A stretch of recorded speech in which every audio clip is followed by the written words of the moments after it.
Hello guys, good evening. We are here in General Plaza dito sa may Jensan o General Santos City. At nakita ho natin itong display ng ating mga kapatid na mga Muslim. 180 lamang itong malong na ito at double size na. Di po? Kung makita mo sa Metro Manila, times 2 of 500 o 600 po ito. Pero dito lamang sa General Santos City o sa Mindanao, it's 180 lamang. Napakamura lang, no? Kaya iba talaga sa dito sa ating sa Mindanao, 180 lamang, ha?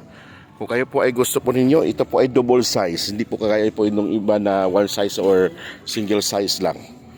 So, dito lamang po natin mabibili yan.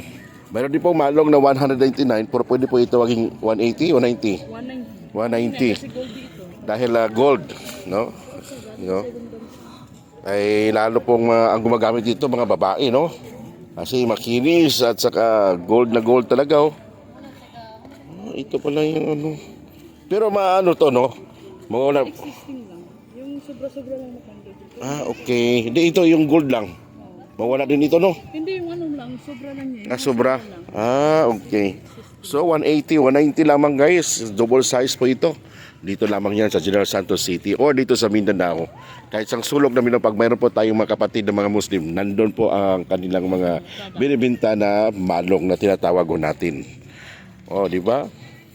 So this is pansit, pang gift po o pang regalo po sa ating mga kaibigan kahit sa ang sulok man ng mundo. Pag gusto po nila ng malong na ito, 180 lamang, 180 piraso malong, no? Double size na po ito.